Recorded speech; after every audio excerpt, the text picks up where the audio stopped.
Alright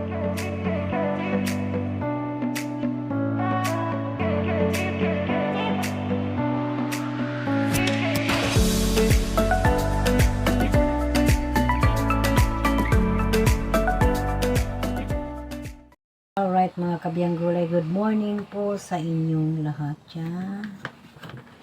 Sa aking 6,000 plus subscriber.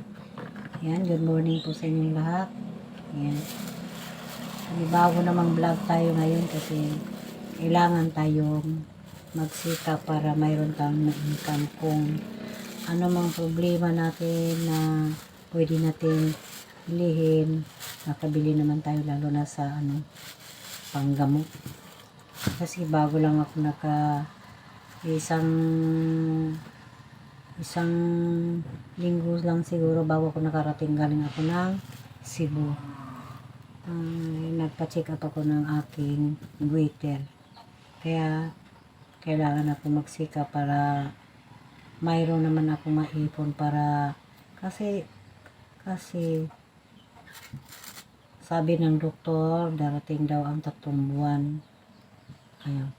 Mag-check up na naman ulit ako kung ano na naman ang resulta ng gamot na niresita sa akin. Kaya ngayon, vlog tayo kahit maggulay tayo luto tayo ng ulam para pang tanghalian. Luto tayo ng palya. Adobo tayo ng palya.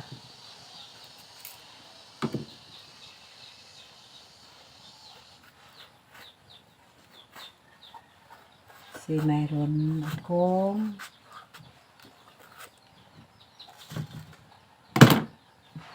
goiter.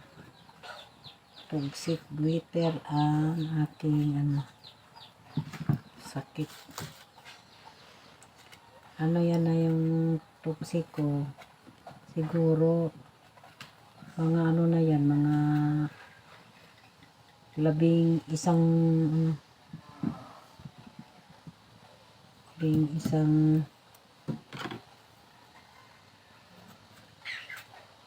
ano ba yun? Tawag?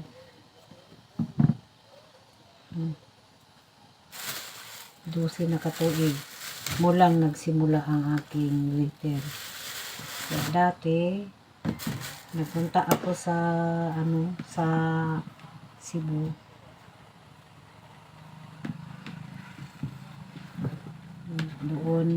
Doon ako gumaling, kaya pagbalik ng goiter, para siyang na andar. Kaya nagpagamot ako dito sa Dipuro, nagpa-check up ako. Hindi naman tama yung nila sa akin.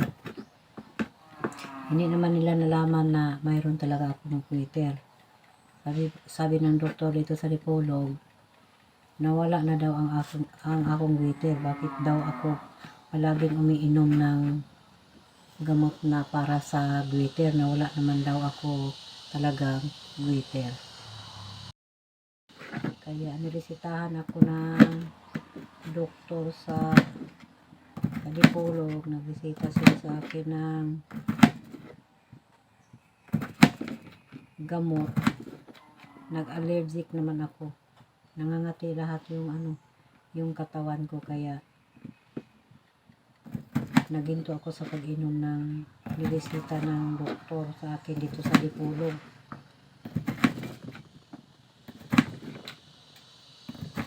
Kaya nilipat ako sa ibang doktor. Kaso lang, pagdating ko doon, wala naman yung doktor. Sabi ng sekretary, wala daw ang doktor, 1 linggo pa daw bago makabalik sa duty. Kaya medyo naglala na ang yung sakit. Parang hindi ko na kaya, kaya hindi ko naghintay na maghintay ng doktor. Pumunta na lang ako sa Cebu. Doon ako nagpa-check up. Bumalik ako sa dati kong doktor. Doon ako gumaling. Kaya pagdating ko doon, tama. Sabi ng doktor, nag-ano daw ang aking goiter. Kuha ko siya, naandar na po. May konti akong bukol dito. No, ginalaw ng doktor sa Cebu, mayroon ako ditong kaming bukol dito. Kahit ako maggalaw, mayroon pero sa ngayon, medyo konti-konti na lang ang bukol. Pa lang, isang linggo mahigit pa lang ako nag-take ng gamot galing sa Cebu na nireseta ng doktor. Kaya nararamdaman ko na medyo siya gumagaling dito. Gumaling na, pero konti na lang yung mga bukol-bukol dito. Yan. Kaya kailangan akong magsika para pagdating ng 3 buwan, paulit naman ako mag-check up. Sabi ng doktor, paulitin ko daw ang pag ultrasound dito sa aking liig. Uulit kong talaga yung resulta ng goiter ko. Kasi dati, yung umpisa ng goiter ko, hindi ko nalaman na mayroon ako talagang goiter kasi trabaho lang ako ng trabaho na kahit pagod na, trabaho ng trabaho. Tapos, pumunta ako ng palengke.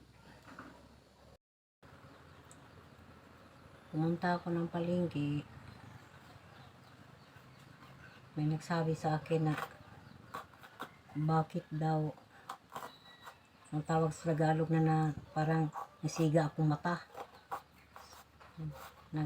Nagtanong sa akin, bakit nasigain mo mata? Sabi ko, ha? Hindi ko alam kung nasiga ba akong mata. Sabi ng babae na tindera ng palengke, sabi niya, parang may may goiter. Kaya pag-uwi ko ng bahay, tumingin ako sa salamin. Kaya minsan lang ako magtingin sa salamin dahil sa trabaho nilang trabaho. Kaya pagtingin ko sa salamin, totoo yung sumiga yung mata ko. Para lumalabas na sa akin yun, nagpagamot ako. Doon ako gumaling sa Cebu. Kaya yung doktor ng goiter sa Cebu, yan, magaling yan. Dati ako nagpunta doon, yung una kong paggamot sa Cebu, sabi niya sa akin, ano ba talagang sakit mo? Kung ko lang, dok, kung bakit nanghina yung katawan ko. Yan, parang lumalakad ko, parang nabaw-baw yung paglakad ko. Sabi niya, may pag-sit up niya sa akin, talaga toxic talaga ang sakit, toxic goiter. Sabi niya sa akin, gusto ba daw ako magpapa-opera? Sabi ko sa doktor, kahit man mamatay ako daw, hindi ako talaga magpapa-opera.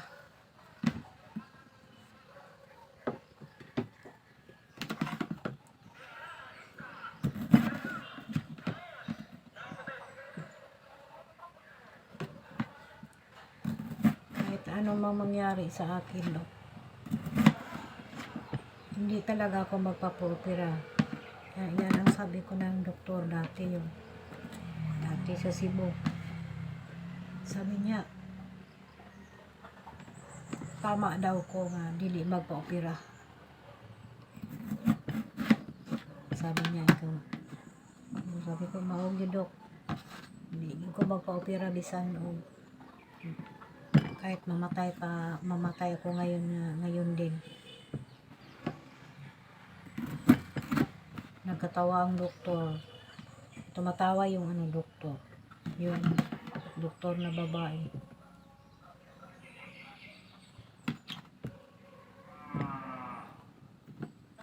Kaya sinabihan ko ang doktor na kung pwede dok, kung may gamot na pwede nyo iresita sa akin, magresita lang kayo sa akin kung mayroon mang gamot na makatanggal sa aking bitter. Kaya siniresitahan naman ako ng doktor. Isang resita. Yung una niyang resita sa akin, Tapasol. Yan, doon ako gumaling sa Tapasol. Tapos, pagdating ng kaya sabi niya, dalawang buwan magpa-ulit check up ka na naman. Pero okay lang doon sa Dipolog. Kaya, pagdating na naman ng ilang buwan doon ako sa Dipolog nagpa-check up, yung dati pa. Sabi ng doktor, nilipatan na daw ang gamot na niresita. Kaya nilipatan, kaya okay pa tong mga tablitasa, yung pangalawang gamot, yung tablitas. Tapos sabi ng doktor sa Cebu, buti nga lang napunta ako sa doktor na sabi ng doktor, anong pangalan mo? LB Viejo. Tinignan niya sa computer, bakit ngayon ka lang nagkabalik? Sabi ko, siyempre naman dok, nag-COVID, hindi naman ako nakapunta dito. Sabi niya, babae talaga yung doktor sa Cebu. Ang babae. Magaling. Aayusin niya ang pagsikap ni Leon para lang hindi man katulad dito sa sa Dipolog na parang lang ba, basta-basta lang. Iba yun dito sa sa Cebu. Inaayos, ipasabot pa kag maayo. Sabi niya, LB, ngayon high-tech na. Pwede na ka, dili na ka moari diri, magpa-check up lang ka sa Dipolog, tapos i-forward lang daw na ko ang mga resulta ng check up. Kasi na daw ang maghatag sa kuha, magbigay sa akin ng mga gamot. Ewan ko. Sabi ko, oo po naman, dok. Yun lang.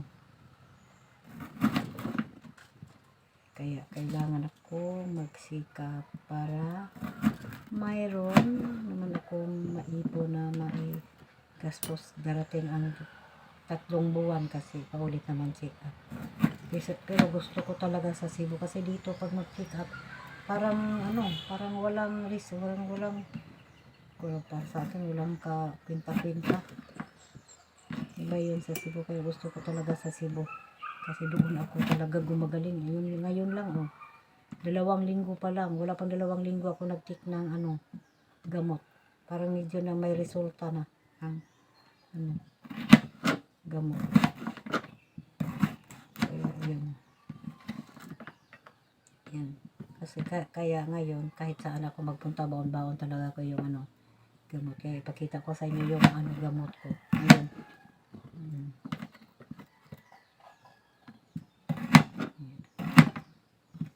Ito tayo ng adobong palya. Kasi yung waiter, mahirap.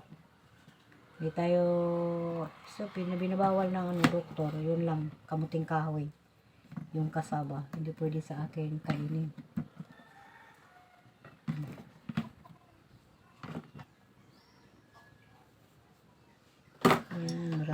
tayo. Adobo tayo ng palya.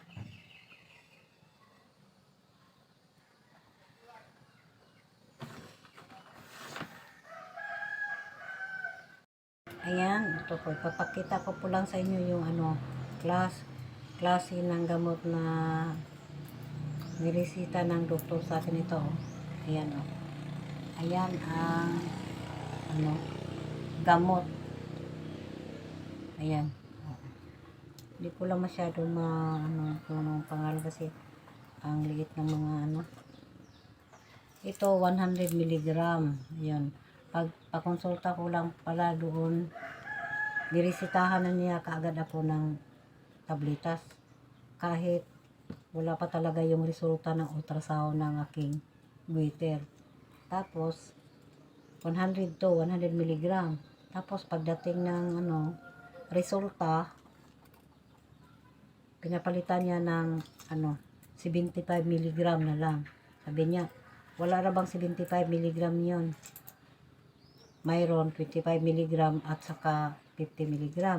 Kaya sabi niya sa akin, bumili ako ng 75 at saka 50 para mas 75. Kaya yan ito ang 75 na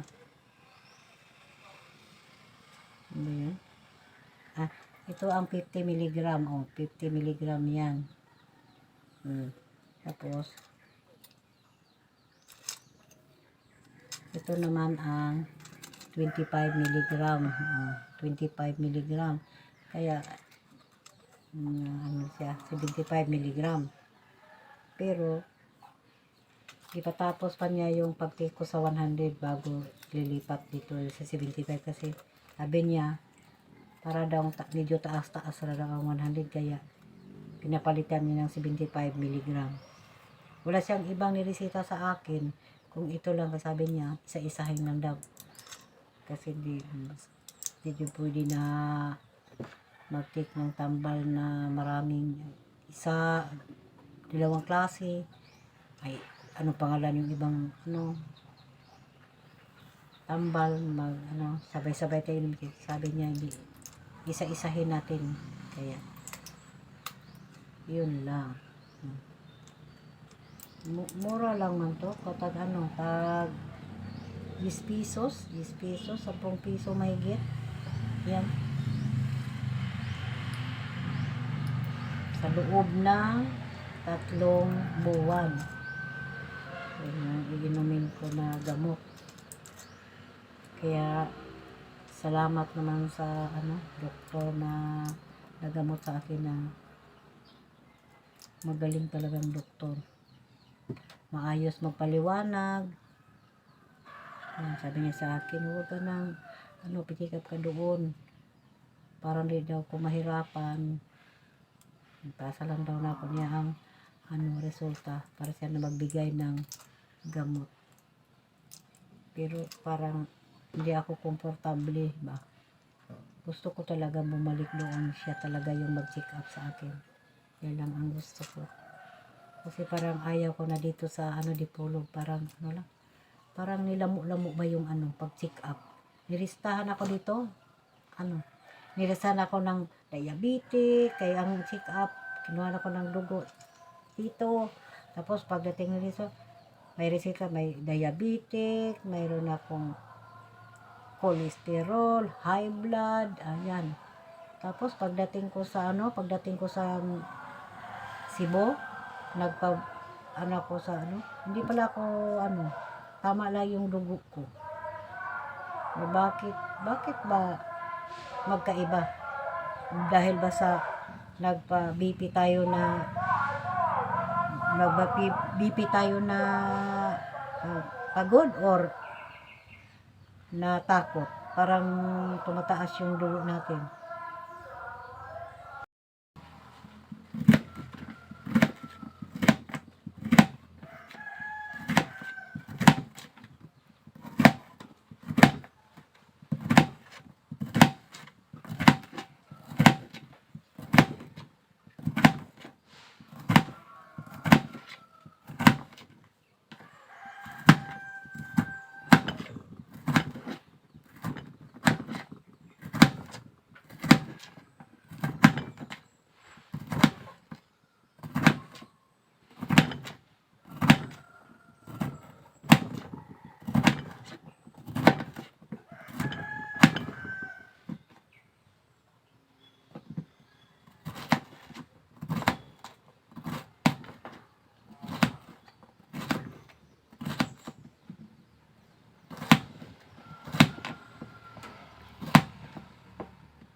Kaya pasensya nyo na kayong lahat sa aking pagsasalita na medyo di maklaro dahil sa nahirapan ako magsalita dahil sa wala lahat akong ngipin. Yan, lagyan natin ng asin yung iniwa na palya. Parang matanggal yung niya, tubig ng palya.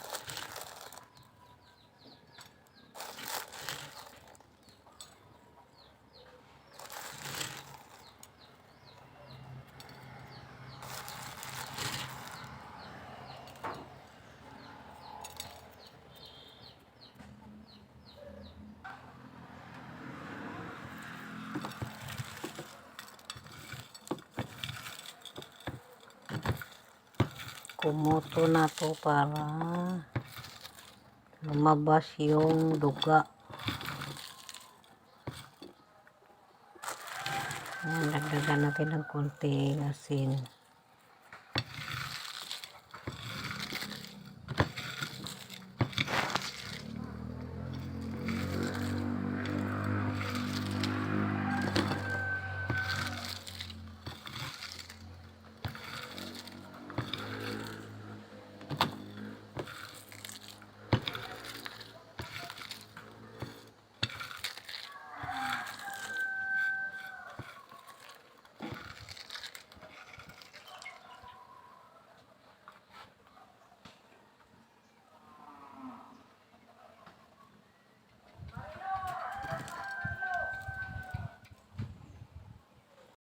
Ayan, bibili muna ako ng oil sa kahit anong alas. Kasi nandito ako ngayon sa Kubo.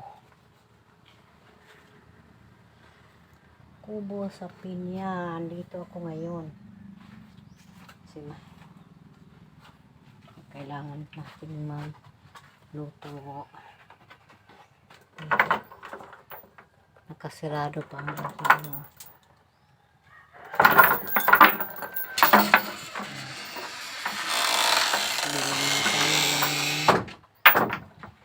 edible o mantika.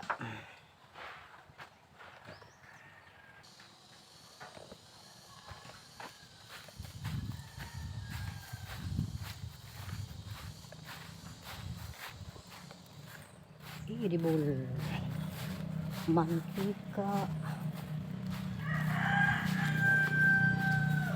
Bisa muna ng mantika.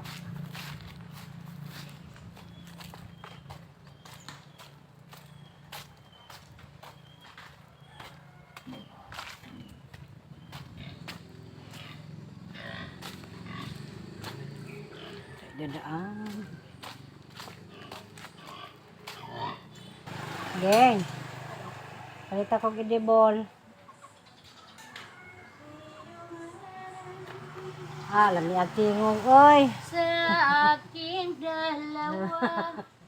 Papalit ako. Kung ako man ay patawarin mo. Buti pa si cute Lola. Masaya, Ano bang masaya. lutuin mo? Magluto ko ng ulam. Anong ulam? Palya. Mag-adobo ako ng palya. Kahit kong oil. Oil. Asa din lang alas? Ay, Jesus. Ano? Hindi ko na makiluto. Kuhan kaning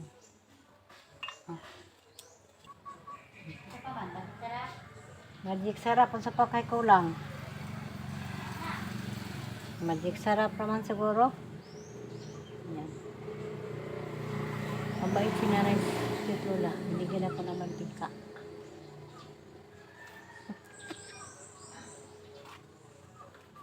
Oy.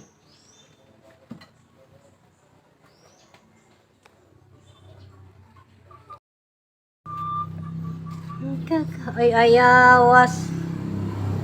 So, tangon man lagi ni. Ah. Wow. Pila po ning ko, anak. Pila po ning eskwelahan ng ipalit, no? Eskwelahan. Kuan dire. Kapila po ng putos. 15, Jocelyn, ari dire. Kani? Oh. Ari po 15. Kana pila po na Ilang 15. iririk ba? Akarirek.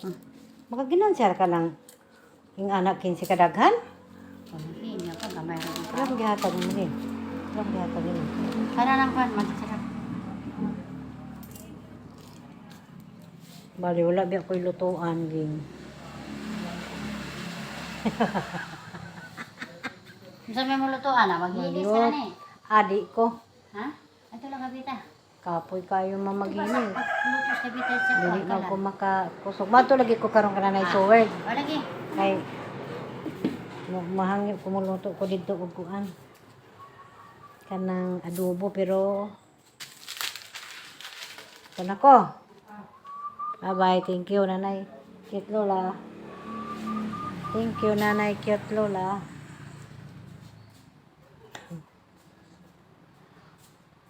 Nasulod na si. Nasulod na si kuan dito. Ha? Si Dampayla ba nasulod na dito? Ha? Ah. Salamat. Thank you. Ako magluto po ko.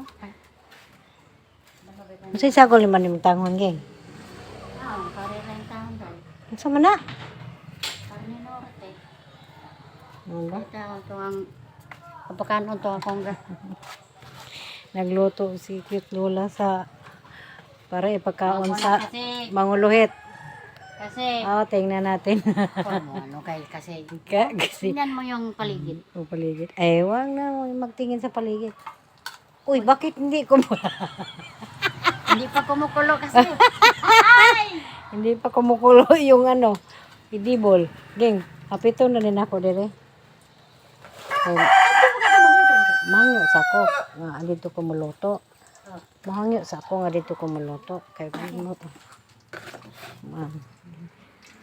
Basta mato na ko baba.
ating ulam. Kaya kailangan na tayong kumain. Simple lang ang pagluto ni Biyang Gulay ng ulam.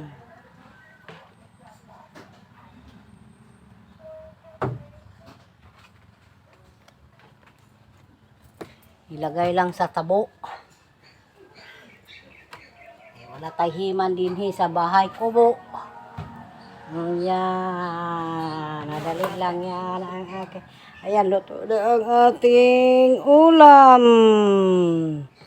Kaya kailangan natin ilagay sa palato. Ang dami na naman ng ano dito, sagbot. Isang linggo lang si Nanay Suwed hindi nakapagwalis.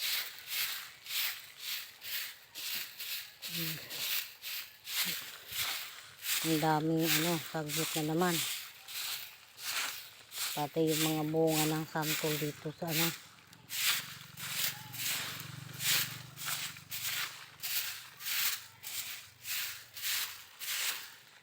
dahil sa pagtitinda ni Nanay Suwed ng kangkong, hindi na niya naagapan ang pagwalis. Pagwalis ng kanyang bakuran. Tulong lang tayo. Bigat pa mga bunga ng santol dito. Ayan.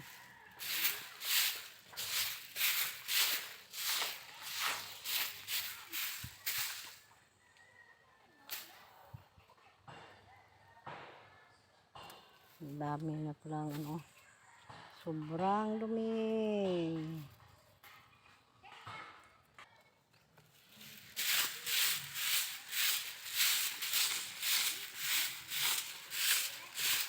Mahirap pag wala na tayong buti kung nandito pa si Tony. Malinis ang bakod ni Nanay Suwed. Pero ngayon wala na si Tony. Yan. Wala na talagang katulong si Nanay sa pagwawalis ng kanyang mga bakuran.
Tapos na tayong kumain, kailangan ko na pong pumunta sa kay Nanay Suwed ay tutulungin ko muna siya ng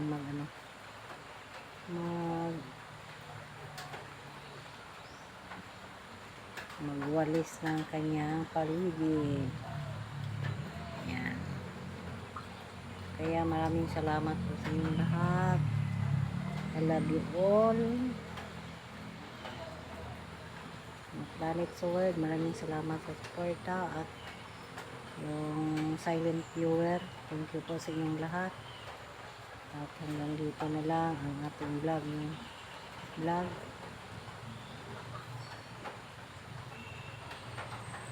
At ulit ko maraming salamat po sa inyong lahat. Bye-bye.